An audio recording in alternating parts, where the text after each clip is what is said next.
Okay. Welcome everybody. I'm just gonna redo this, I guess. Let's see. We're in part 2 of 3 parts farming the nurse card in the tower this time. I just got done with part 1 and it gave me 45 patient cards in 16 maps. I didn't really know what to expect, but I guess that sounds about right. I do know how much the nurse card drops, and if you were to give me, I don't know, a number, if I were to give you a number, I would guess maybe 5 to 7 nurse cards would drop with the amount of juice I'm doing in the tower. However, according to the statistical odds, based on the patient card drop rate, if that holds true for the nurse card, 4.5 stacks of patients should be 4.5 nurse cards in the tower. So if I only get 3 or 4, I guess maybe 5 nurse cards, then that's probably mean it's statistically accurate. But if I get more like 7 or 8, then that could either be an anomaly or a confirmation bias, or maybe the nurse card really is a higher drop rate. I don't know. They tinkered around with the doctor's drop rate, apparently, so it's hard to say, really, if they are all in fact, you know, 1/8 of one another drop chance. Let me show you guys the Sextants we're going with. Haewark, Hamlet, no special juice on the map, like Lex Proxima. I do have Sextants ready here, and I'll show you guys the maps in a second here. I'm going to roll my 4 good... I have 4 fairly synergistic Haewark, Hamlet, Watchstones, Hoarded of the surplus. These aren't going to have a huge impact on nurse card drops, but they will result in extra 6 links for sure. Maybe a nurse card could drop from a chest, I guess. But I have a backup, you know, all this backed up, and I can switch things around. But we'll see what I hit. We're gonna go with I have 4 somewhat high item quantity ones here. These are all beyond corrupted and unidentified. The rest, but they don't have delirium on them. The rest have Harbinger delirium, which I'm a big fan of now because I keep seeing exalted shards drop from these, even though I only bought these only cost like 28 C a piece as a delirium orb. And I mean, you can get delirium orbs for 20 C a piece, but I think this is more than worth paying, you know, an extra 8 or 9 C for each, and we'll see if I'm right. Winged Ambush, Winged Divination, like I said in part 1, these are like a married couple. Gotta put them together if you're Divination card target farming. This is the juiciest way to target farm with all that quantity. With the this Sextant right here. This Sextant combined with these 2 Winged Scarabs, really good.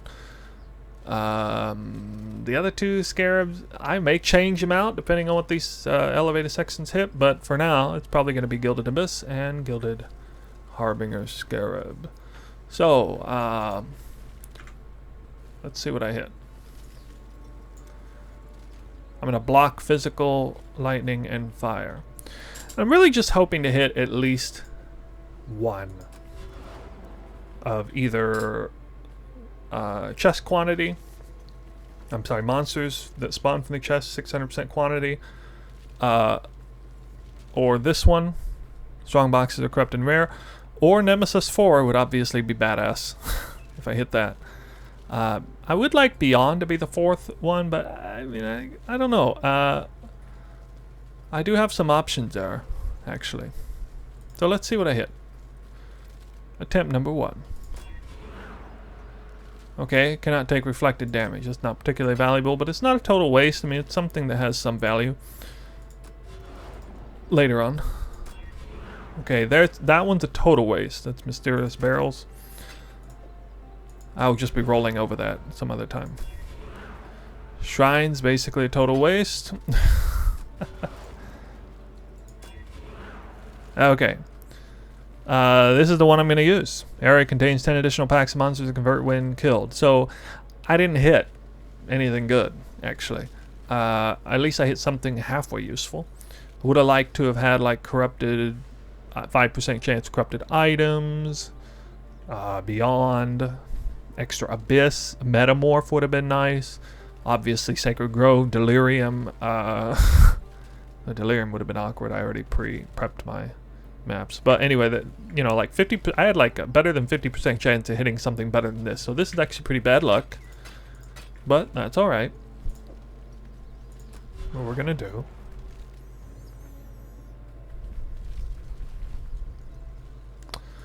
We're gonna have to do it like this. So see the setup here. We got 3 essentially mandatory Watchstones. The two Strongbox ones I gotta use. And aside from that, we got Nemesis 3 to make sure I turn a profit. And then this meh-ish one. Actually, you know what? I could throw this in.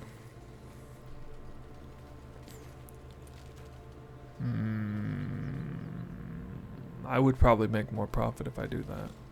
But you know, no, I'm just gonna stick it with what my plan was. I'll stick with that. These I can save for another time. Oh, no, okay. Actually, yeah, that's right. I almost forgot what my plan was here. So that's right. My plan was if I hit nothing, essentially, or something not even anything even remotely good, which is kind of what happened. I was going to do this. Take these Nemesis ones, put them back. You know, let's pull this Beyond out. So this is effectively, all 4 are bought Watchstones. War Among the Stars, I got lucky when I bought these. I got all of these for half an Exalt. Which is actually the usual price on the other Watchstones. But anyway, total cost of the Watchstones and the Sextants together was about 8 Exalts. Total cost for the Watchstones and the Sextants. Because the Nemesis 3 is like 2x for all 4.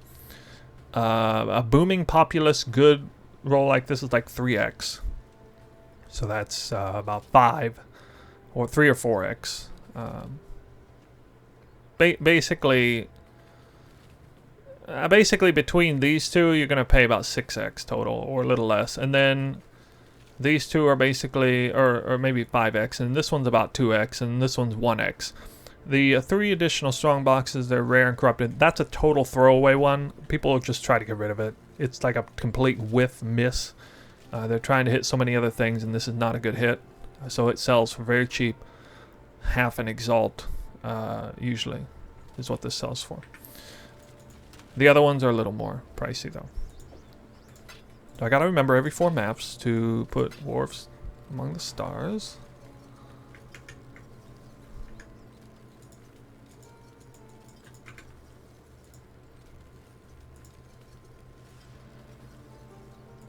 And, oh.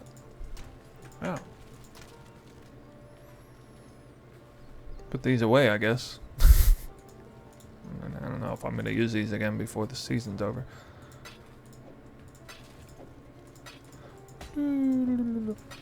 So, let's do it.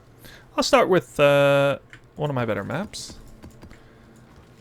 Got Monstrous Treasure in here. We're going to include Monstrous Treasure for sure.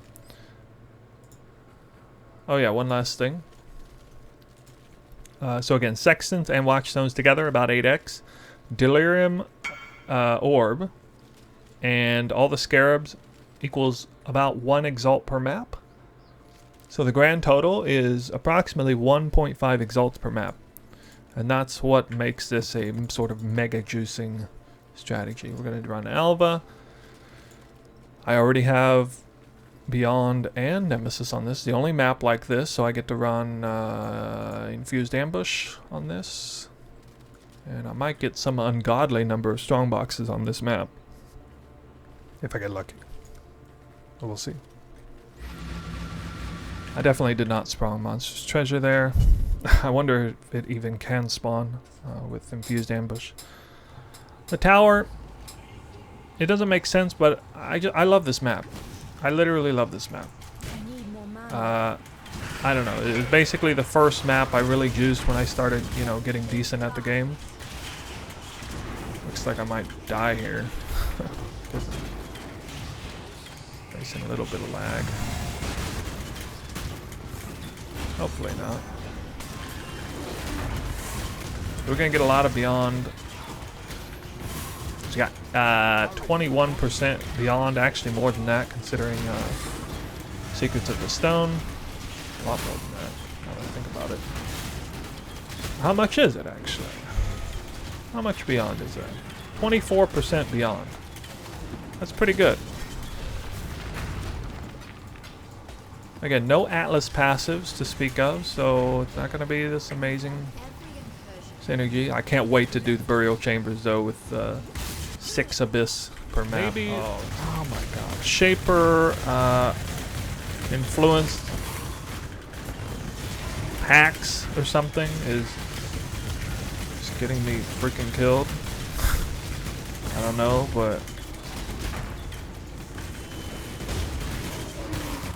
something really odd is happening. So that's a pretty screen right there, if you see what I mean. Yeah, that's pretty nice. Get you a nurse and an exalted orb on the same screen. I died a few times the first couple maps. That was fine. It made sense. Map mobs were unfortunate. Oh my god. Double nurse card. Hello. Right next to one another. What?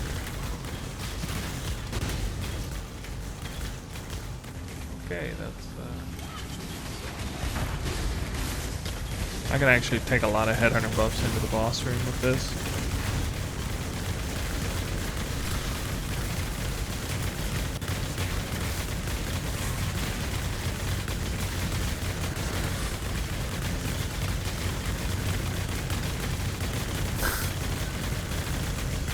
No, I want to go into the boss room, please. The nurse! What? Oh my god. The nurse card again. Oh god, is this 2 bosses? I'm frozen? What?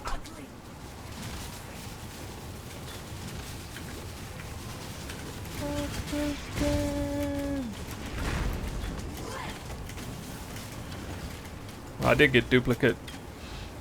I did essentially get mirrored nurse cards.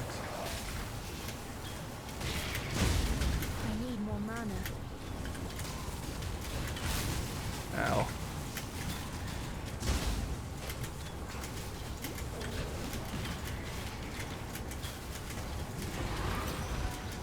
What is that?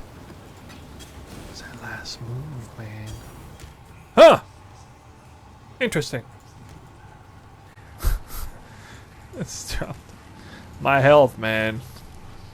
Look at my health. Hey guys, back again with the results from the nurse farming in the tower, mega juicing, and I'm excited to report the results. Long story short, we'll get right into the meat of it. Check it out. I did not get 3, 4, or 5 nurse cards like anticipated, or even my personal anticipation of 7 or 8. I got 12 nurse cards in 16 maps, juicing the Strongbox pretty heavily, and honestly, I'm not that surprised. I'm a little bit surprised, a little bit on the high end. I think maybe I got a little bit lucky, but it's not really beyond the realm of what I was expecting. Well, I take that back. I was expecting maybe up to 10, you know, with good RNG, but then I got to thinking about, you know, my older days of juicing, and I am legitimately juicing harder now than I was last season when I was farming it. I wasn't always using the Strongbox quantity Sextant when I was farming it before, and that makes a huge difference by itself. Having 600% quantity of strong boxes seems to make a lot of difference, and I couldn't be more pleased with these results.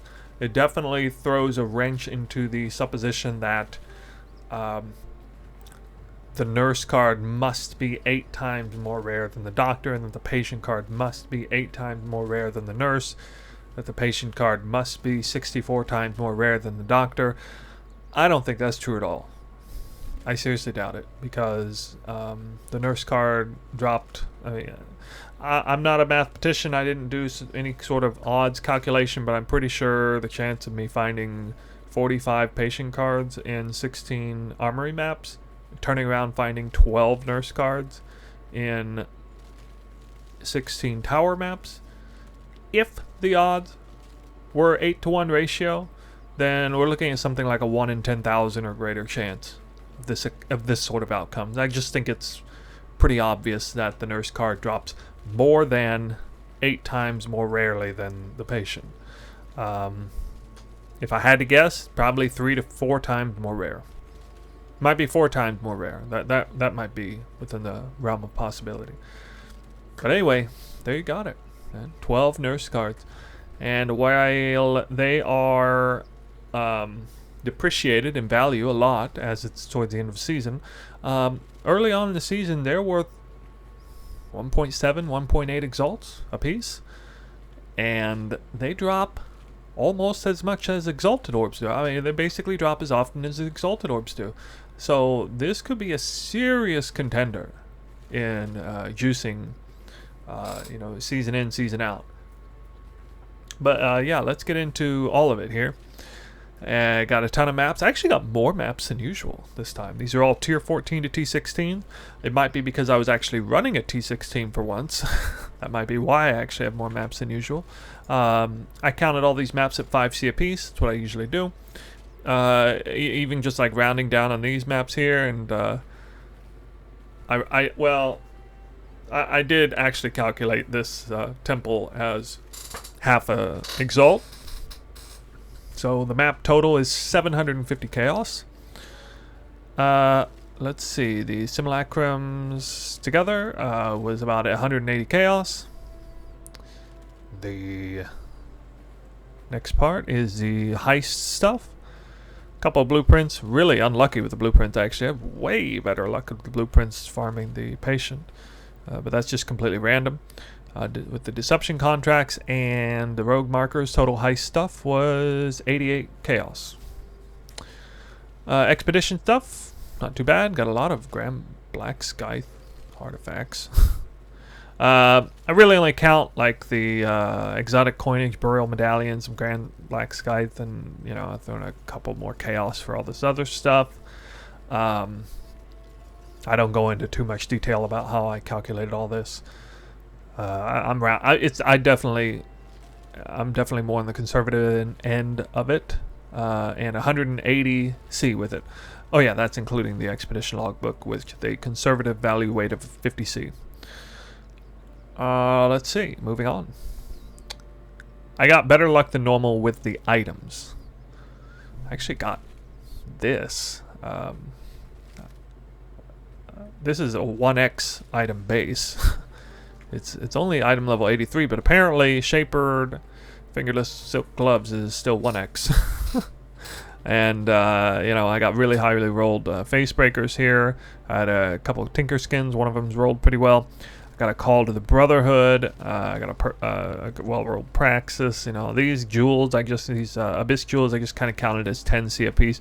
I just make sure before I deposit them in my, or destroy them or whatever, I just make sure that they are actually sellable and decent. Basically, they gotta have like either an ES or a mana mod, and then at least like 2 more good mods. And in most cases, they're sellable. And I do kind of check first to make sure. Cluster bases turned out pretty bad. I just slammed all this into the same here. Total items 350C. Moving on to the sort of splinters and shards, about 85C. I had this one Legion that dropped 19 Templar splinters. I couldn't believe that. That was pretty nutty. I was running this Foreboding Delirium Orb on all of my maps. Consequently, I got, I more than made my money back on that, I'm pretty sure. I got 28 Exalted Shards in 16 maps. So one of my Exalts is actually from the Foreboding Delirium Orb. And yeah, anyway, the shards and splinters all together. Pull it back up here again. Yeah, 85C, that's right.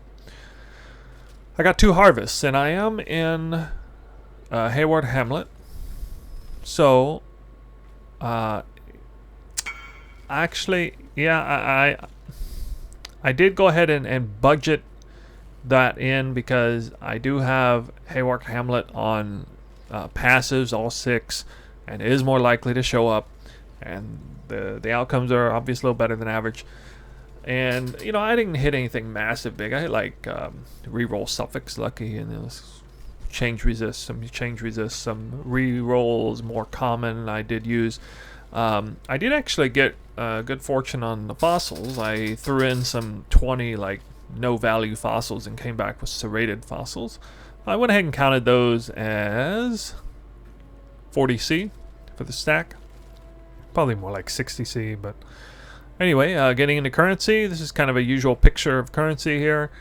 231C in scourings, 30C in regals, 5C in gem cutters, blesseds and regrets and vows all a little bit under 1 chaos apiece. The blesseds we got 85C, regrets 200C, vow orbs 210C.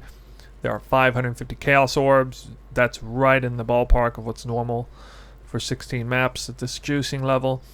The awakened sextants 834C at 3 apiece. Another outcome of the foreboding delirium orb is raw Harbinger orb drops. All 7 of these are the direct result from that, and they're priced at 3 to 4C apiece. So that's Harbinger orbs. Let's see. Oh yeah, 24C. I'm pretty sure all 3 of these ancient orbs were a result of ancient shard accumulation from the Harbinger orbs, as well as maybe some of the others too. I got some of the chaos even. Anyway, I counted the ancient annulments, unmakings, and veiled at 8C apiece. They fluctuate a little bit on value anyway. It's just kind of making it nice, short, and sweet. So we got 24C for the ancients, 40C for the annulled, 64C for the unmakings, 56C for the veiled. Divine orbs, pretty standard drops here. These are almost exclusively from the Strongboxes, and it's 504C at 18C apiece. Slightly better than average exalted orb drop rates, I'd say. Well, maybe about average. You know, it's not quite one exalt per map. I was running double beyond, not in Glennick Cairns, so for that purpose, I'd say it's probably a little bit better than maybe a little bit lucky, 1 or 2 over average.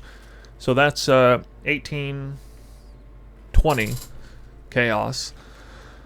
Divination cards came out to be worth a lot more than usual because the tower has the nurse card, and it's still worth 1.1 exalt, which is way more value than I got in 45 patience. Way more value. Also, sort of the low level MVP here. Damn, there's a lot of wretcheds that drop. These are legit worth at least 1C apiece. It comes out, according to the apps or whatever, it's like 1.3C apiece, but I just counted it 1C apiece, and that's a lot of 1C apiece divination cards. We just got, I didn't even mean to have that in there. A few there with like 2 or 3 or 4C here. We got like 5C apiece here. Starting to get like 6, 7C apiece here. Got like 10 to 20C apiece here. We hit one big one here, the Desecrated Virtue. This is actually worth exactly the same as a nurse card, ironically. So total divination card value is 2,098C. yeah, and I didn't actually I forgot to add all this up and give the total amount. So give me a second here and I'll get back with that. Okay, thank you for your patience. We got the numbers in. Came out a little bit better than I realized. It's on the verge of outstripping the insane juice I did in Glennick Cairns. Gross profit here, we got in total, all of this you see on the screen, 8,708 chaos in value. Some of that is in items that may not sell super easily and quickly, but I mean the vast majority of it is very sellable and relatively conservative pricing. That totals to about 62 exalts at a 140 to 1 ratio, and it cost me 1.5x per map, so 24x total. 62 minus 24 is 38 exalts. 38 exalts, and it takes me about 15 minutes per map, upwards of 20 minutes per map on Monstrous Treasure, or more like 12 to 13 minutes without it. And so it takes me about 4 hours to do all 16 maps, and that is, again, with a fairly strict loot filter. Even though I'm doing Nemesis 3, Orbs of Scouring is the cheapest thing I'm seeing on there. It's really helped me with my X per hour rates. 9 to 10x per hour. That's what that comes out to. Quite a bit better than doing the patient, thanks to all the nurse cards, the value there, and I did actually get more exalts, raw exalts. The decision to use the foreboding delirium orb helped a little bit, I think. I actually think I made money doing that, not losing it per se. Most of the other currency and things look about the same. The fact that I was running T16 map did mean I got like an extra 200 chaos or so in maps. Everything else looks fairly similar. Maybe a little bit more luck on items, raw items, but not much. I think the bulk of that is coming from the divination cards. Yeah, there's something like 1,500 more chaos in divination cards from this one in total. So that's great. That's great news. I always felt like the nurse card dropped more than the patient, even though I barely farmed the patient. And it has been reported that GGG had nerfed the doctor's drop rate, so I'm not necessarily expecting one in 16 maps, although I'd imagine, looking at the statistical odds of the nurse card, I have to say there's probably a pretty good chance that I'm going to see one in 16 maps. But we'll find out. It may be in fact true that the nurse card really is far and away the most lucrative headhunter card to farm based on the drop rates. But I'm down with that. I love farming the tower. I like farming the nurse card. It's fun, and it works really well with Monstrous Treasure through all the hallways. It's great. It's a great farming strategy. So that's all I got for this. Is part 2 of the patient, nurse, and doctor, and we're going to move on to the doctor next. That's really exciting. Lots of fun in the abysses. I'm actually going to get a little bit of a rush if and when I see a doctor card, because it's obviously not all that common. So yeah, thank you for watching, and stay tuned for the next one.